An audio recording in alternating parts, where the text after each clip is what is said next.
once a week lang kami or once a month na kami nakitaan, ang patient mo, hindi siya willing magpa-treat. Or for example, basically, hindi lang puro personal. For example, ang patient mo, taga-barrio pa, so hindi siya makakanto. Or like, ang patient mo, kunyari gusto niya mag-walk, may Babinski reflex pa siya. So, ang Babinski reflex na is a negative prognosticating factor. Gets nyo? Smoking is a negative prognosticating factor. For example, pina-stroke si patient mo, pero may family history sila na may heart attack niya. It's a negative prognosticating factor. Gets nyo? So you really have to weigh. For example, ikaw, bibos ka, feeling mo, pakitang gilas ka. Kunyari, gaata ka ni patient, di nga ankles na, kunyari, gaata ka patient, di nga stroke patient tapos kabalo ay nabalaan din nga ang stroke may golden period siya nga 6 months, meaning so within the 6 months dapat may ang progression ni patient mo, or else beyond 6 months hindi na dasig ang pagbalik sa ni patient mo, pag-restore. For example, big old PT ka, so in 6 months for example, your patient will be bedridden si patient mo patient will be able to walk community ambulation with stair negotiation after 6 months. Tapos ibutang mo din sa positive prognosticating factor, patient has a cheerful personality. Tapos ang ibang prognosis, excellent. Siyempre, sala na si prognosis mo. Given the LPG and given the prognosticating factors, you have to weigh it talaga kung ano gid man siya. Excellent ba siya? Good ba siya? Fair ba siya? Poor ba siya? Guarded ba siya? Gets or medyo okay. Ang efficiencies ng sa mga prognosis, syempre, di ko makakabig. Kaya LDG mo, amugin ang goal mo kay patient mo, regardless if maubra niya or hindi. Amo ng goal mo kay patient na feeling mo kaya niya maubra. Gets nyo? Para pa kamo sa ako, are you still with me? Stay with me kasi you'll have a quiz and you'll have an activity na you'll make your own LDG, you'll make your own AP. Yeah. We have time. We're up to 6, right? It's still 3. So, everybody listen. Okay. Your prognosis, diba I told you, your intervention scenario is based on your diagnosis. Your LDG is based on your intervention scenario. Your prognosis now will depend sa inyong LDG. For example, may ara ka patient being a stroke, gusto mo sit to stand with this amount of time. Based on my LTG and based on my prognosticating factors, feeling ko fair lang. Doon ka, kaya niya lang maubra. Hindi ko sure din na maubra niya. Yes. Poor naman, for example, amunin mo nga plan sa iya, pero doon ka, hindi niya maubra. Kaya for example, si big end stage na siya, or talagang hindi niya talaga kaya. Gets? Miss, saan ba kami mag-use ang guarded? Ano ba ang guarded? When you say guarded, hindi ka sure. Okay? Kung mga guarded, hindi ka sure. Ano ang cases na maging hindi ka sure? May mga cases ka mo nga degenerative. For example, ang inyong Guillain-Barré, it is degenerative. Hindi ka mo sure kung saan uliwat mag-attack kay patient. Or for example, ang inyo, multiple sclerosis. Hindi ka mo kabalo kung saan uliwat magbalik ang symptom kay patient. Or ang inyong ALS, mga amyotrophic lateral sclerosis. Diba? Sometimes na hindi ka mo sure what will happen kay patient nyo, pwede ka mo ka-guarded. For example, stroke patient, pero kunyari stroke patient, pero taga-barrio siya. Amon niya, taga-barrio siya, amon mga presenting symptoms niya, amon ako LTG, pero hindi ko sure kasi sa 6 months, basi pwede siya ma-stroke liwat, pwede siya maamuni, pwede siya matitalo, pwede siya maamuni. Gets nyo? So guarded ka, hindi ka sure. Gets nyo? How do you document sa inyong prognosis?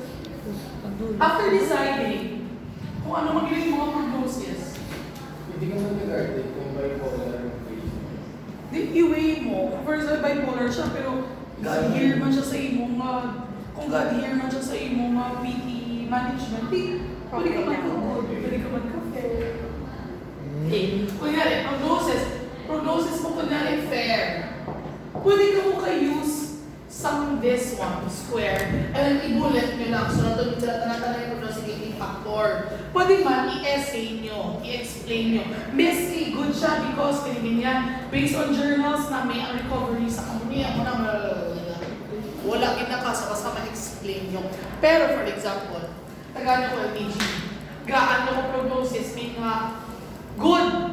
Tapos, ang nakabutaw lang sa prognosticating factor, age. Tayo direct asthmatic. Paano ko na yung ma-deduce yung nakakahamal kaya fair? Based yung prognosticating factor. Kung basahon, kung isa kagawa lang ka factors, ang i-factor in mo. Gets nyo ba? So, dapat well-explained. Gets nyo? Gets nyo? Okay, next. Next, problem list. Okay. Umakit mo sa problem list ng part A. Kay diri nga part, maglain kami sa iba nyo siguro mga lecture scale.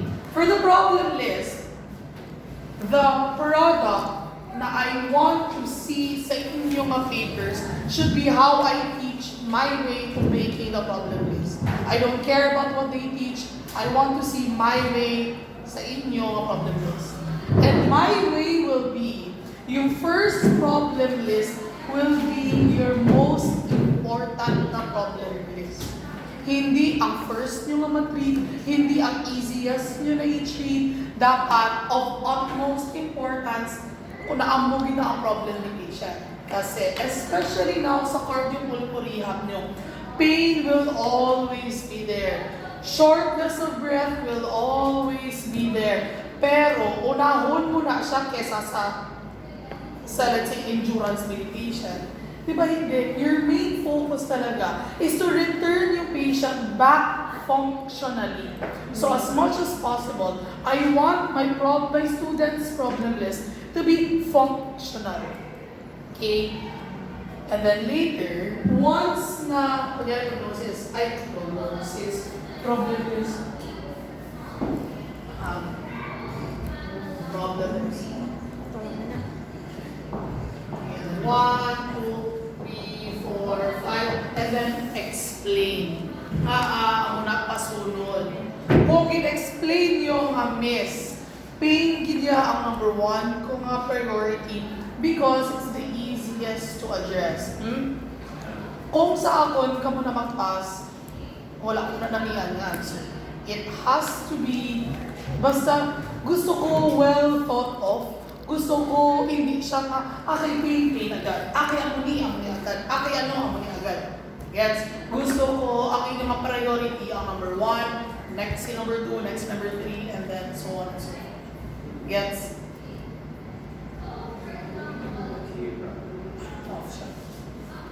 That's at least for me, ha. Tinawarn ka na ka mga daan, kumagubra ka mo ANT. Okay?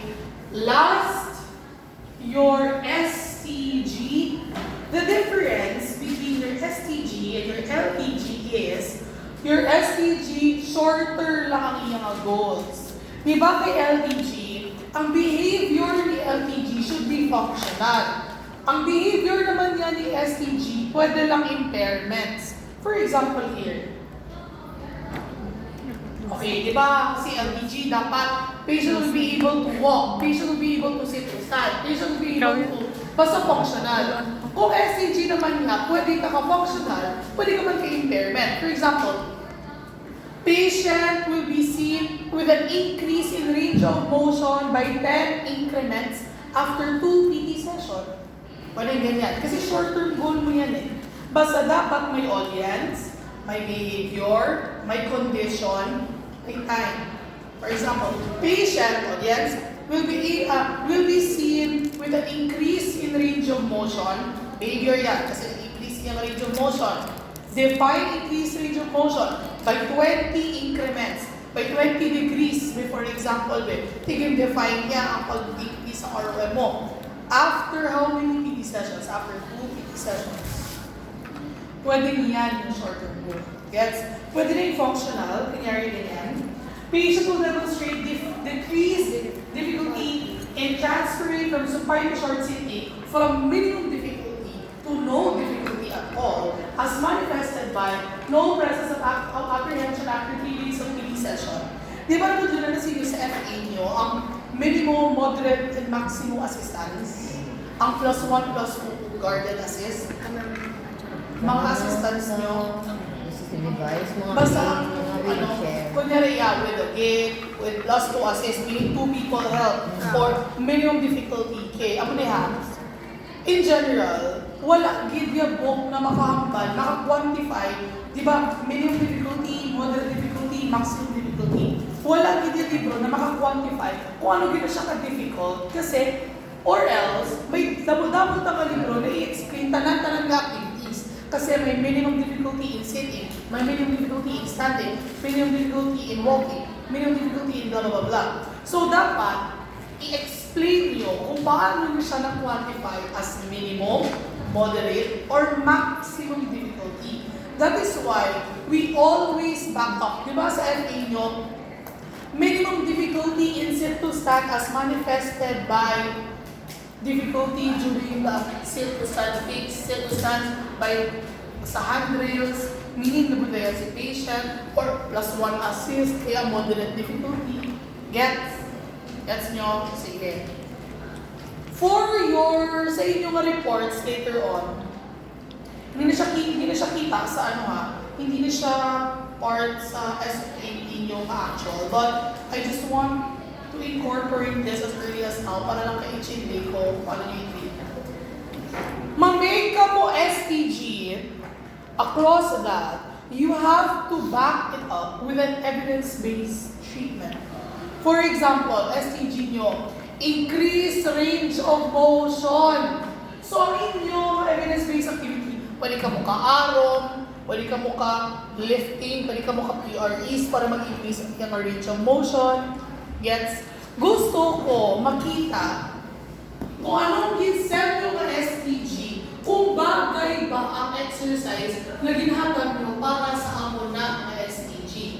Gets? Uy, bugtaw ka mo. Wake up! Wala nga ba yun? Namitulog. Morning. Tulog ka ba? May laki magtudlog eh. Makuis na lang ko eh. Ay! Ganon. Gets nyo? Same siya sa LTG, but yung format. Pero the STG, I need you guys to have this evidence-based programs na makaback up sa inyo ang mga claims na best kaya kung nga magpasitustand si patient ay from maximum difficulty maging no difficulty na siya. Ako nang ihatag ko siya ang treatment. Yes? Okay. Now, we go to your plan part. Questions sa A part. Questions na get It's not different. Ang nila, like frame, diba? time frame na. Possibility sa Ang LMG dapat functional. Ang SCG yung impairment. Like, kunyari patient from 3/5 to 4/5. Pwede ang SCG. Pero kung yung LTG mo, ang from 3/5 to 5/5, hindi pwede. Kasi syempre, kung may 4/5 siya oo. Kamu na pinipili kaya kasi karon kung nagtaas siya ang arm, nakapuligid man siya as a taker, di ba hindi? Yeah. Does get depend on yung FTGs or you Ganito na yung mga prognosis sa pwede ka kung STG sa kung sino ka na sa baba, siya mas LTG na base siya sa experience. Yung experience sa LTG. Ako nang edad ni patient, kung sino siya, din siya, halin may obra din yung goal. Na-assess mo na siya, upon assessment nakita ko, halaw siya, may outcome siya. Naplanuhan mo na, ang pinag-goal, ang then what? Ano yung treat ni patient? Plan na. Now go sa plan.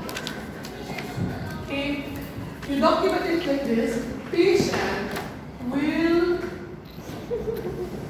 be seen and treated as an inpatient bed, for example, inpatient IP, outpatient OP. We see treated as an inpatient for 3 times a week. You can write here, you can specify that MWF. at 10 a.m. Oh, by the way, so other hospitals, they use the military way of writing. So kung 10 o'clock, 1000. Kung 3 p.m., it's 1500. Ano? 3? Ano, miss? What?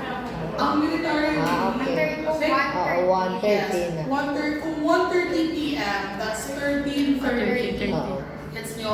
Kung 1 p.m., that's 24 hours ka lang nga, no? 24 hours. 24 hours na. Oh, basta, ang iba na. Pero, pwede mo na ka 3 p.m., okay, ito lang military.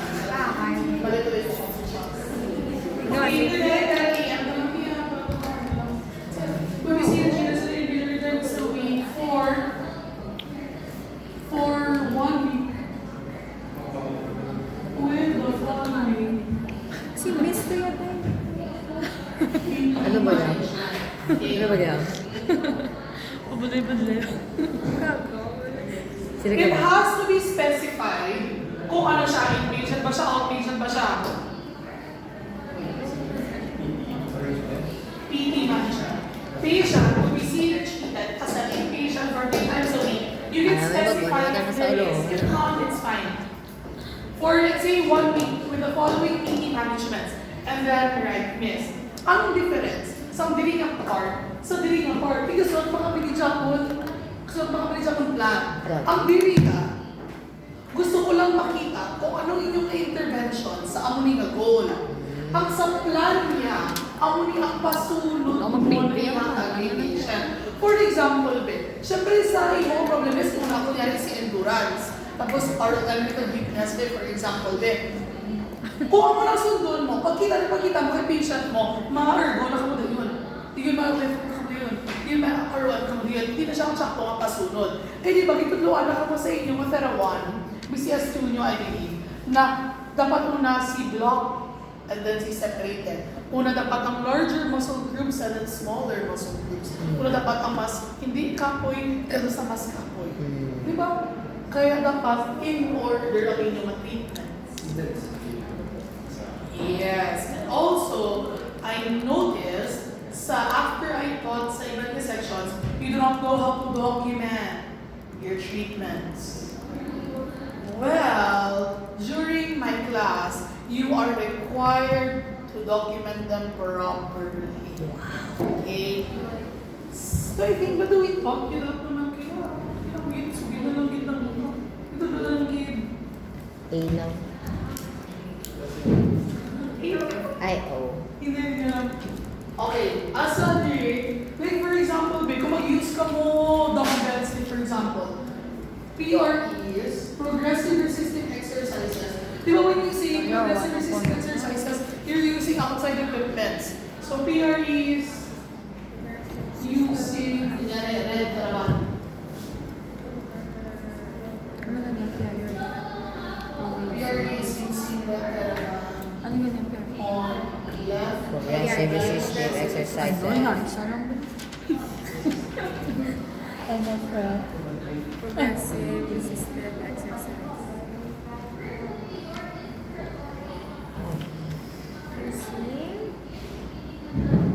Using therapy. Tingnan number 3.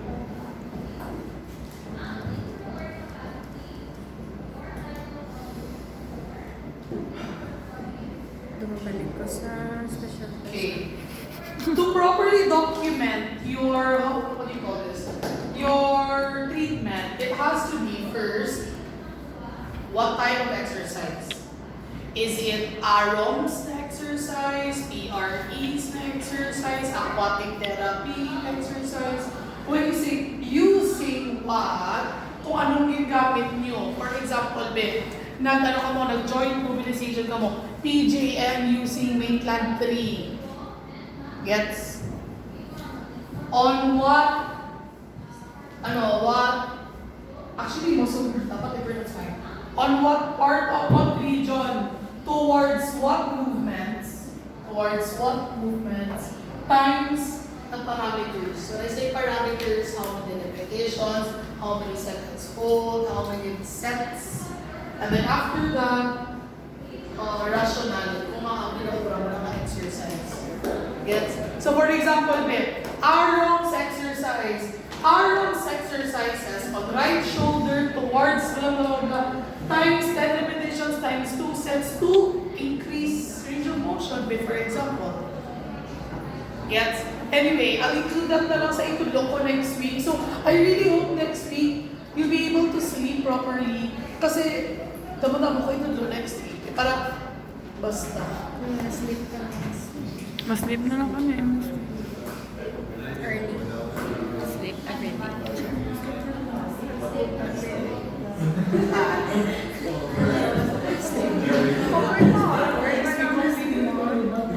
Okay, yes? Sige. Lang. Ano siya ha? The way I read this will be everything written here will be everything na ginahakag mo kay patient with this amount of time. So for example, kung tagaan mo ko IE has OAT, ang imo nga LPG 6 months, ang imo nga P 1 month, kulang na siya nga IE para sa Basics mo. yes. Dapat, realistically, you're supposed to give me an exercise plan for 6 months na ma-prove mo yan sa ako. Kunyari ako yung patient mo, be, na kaya mo kuya ibalik yung sa mo na yung function niya. Kaya kung karoon tagaan mo lang ko, arons lang. Ano lang mo sa arons ko para makawalk ko? I mean, it's important, but like, is it enough? Gets nyo ba? So, later, you can write progression.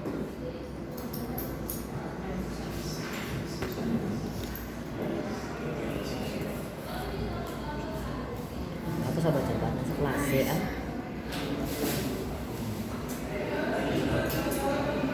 Tapos sabat-sabat sa klase, ah.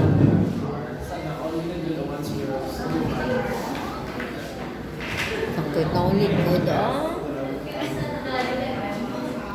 We go.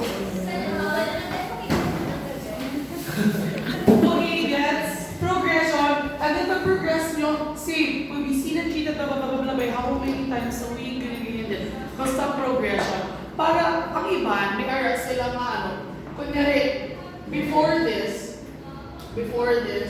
parang week 1. Closure na siya mga week. And then before this, week 2. Sure. Or, kung hindi week 1, pwede namang month 1, month 2. Pero kasi, ang muling wala ko na namian sa week 1, sa month 1, or sa first month ha. Kaya, imagine na bala, for 1 month, isa lang yung exercises na overall sa patient mo. Diba, kasala, siguro max is 2 weeks. So you can write there, week 1, or first 2 weeks, second 2 weeks, third 2 weeks. Gets diba? Kaya, ang mga namin na nakita ko, baby, ba yung mga plan, puro na lang araw, puro na lang ano. Tapos ang plan mo, baka-job na si patient, ikaw ka, nice, mag-hero ka. Gets?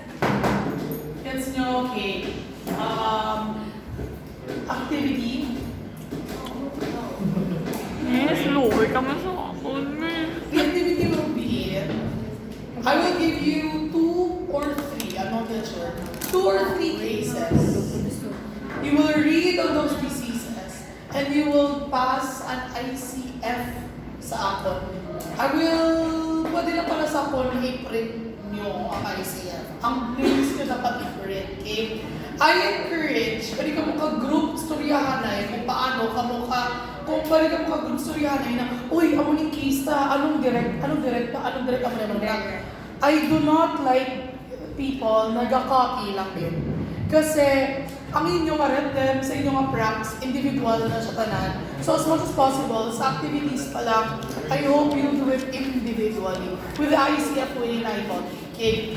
AP is very, very heavy pa to make on your own. So, hindi ko lang na siya part sa activity. But, expect next week, we will have a quiz on both ICF and the AP for okay. Pwede ko quiz ko kay anong kung kulot. Like ba sa Kunyari kay ano ang ABCD sa LPG. O pwede ko pamangkot, document, show me a skeletal documentation of your A and B. Yes.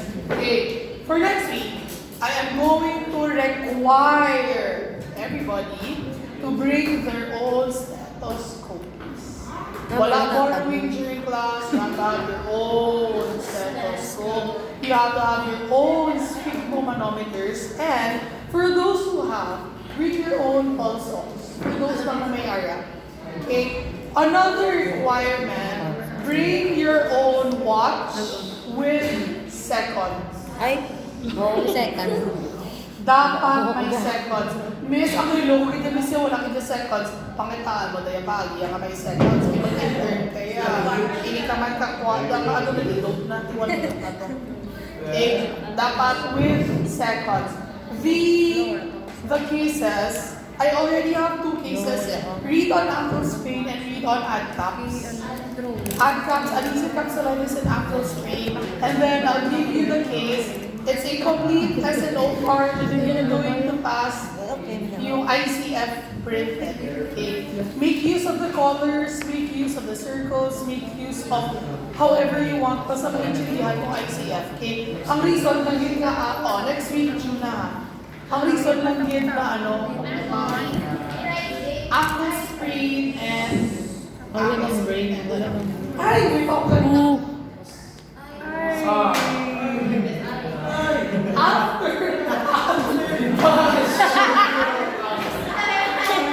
Okay, after leave, you're going to give warm instructions if inpatient or home exercise program if outpatient. Under plan. Okay, so after this, you're going to write ward instructions kung inpatient si patient, home exercise program kung aras balay si patient. For kunyari, home exercise patient gusto mo nga consistent lang dyan kung nag-lift si patient. Pwede mo siya hamutan. Anong gamit mo sa balay? Wala kami ng dumbbell. Pwede lang na, pwede ka maka-use. For example, ang summit lang yung 1 liter. Pwede nyo siya puno nyo and then gamit-gamitin nyo. Or for example, kung lucky enough si patient mo kung may dumbbell, pwede ka makahatag dumbbell. Or kung gym siya, pwede ka makahatag. Okay, next. After that, patient education. You are going to educate the patient on everything that the patient needs to know. Especially the precaution, contraindication, ang mga kailangan, di ba like, please na pwede ka flex more than 90 degrees, hindi siya pwede ka ubo nga wala split, hindi siya pwede. Okay? Sige, then after that, you're going to put all your references. From what books nyo ginkuha ang mga exercises, from Bis Hambal sa Bradong, ages 30 to 45 predisposed to hypertension, you're going to write Bradong as a reference. Patient that is job. Under everything na references. Before reference. Teacher education. Okay. The main books na I'm using for the abbreviations, I use Kettenbach and ACSM. Our Bible for this class, meaning I read this, kung meron ka mabasahon over the weekend, you need to read Sullivan. Sullivan is our main book. Okay. For anatomy, the books that I read that made me understand APA ng is Hiliegas and Fraunfelder. I'll send you the PDFs if you want. Yes. Hiliegas and Fraunfelder. For fission naman, ang like-understand din sa akon, I prefer Ganong over Gaiton. Pero if you like reading Gaiton, kasi Gaiton masapos siya itchendiyon Gaiton is okay. Pero kasi Ganong, mas na mo explain si Ganong na daw ka, Vegeta. Ito yun, nag-read. Ako, I prefer Ganong over Gaiton. Okay, and then, for the diseases, our main book is really Sullivan, Bradong, Delisa, ACSM, and PAS. Yan ang Lagi tayo. Lagi ka na narkin. Well, papi, buhay ka niya yung mga narkin. Sige, go ka. Balo-balo, kita yung norpit ka. Iha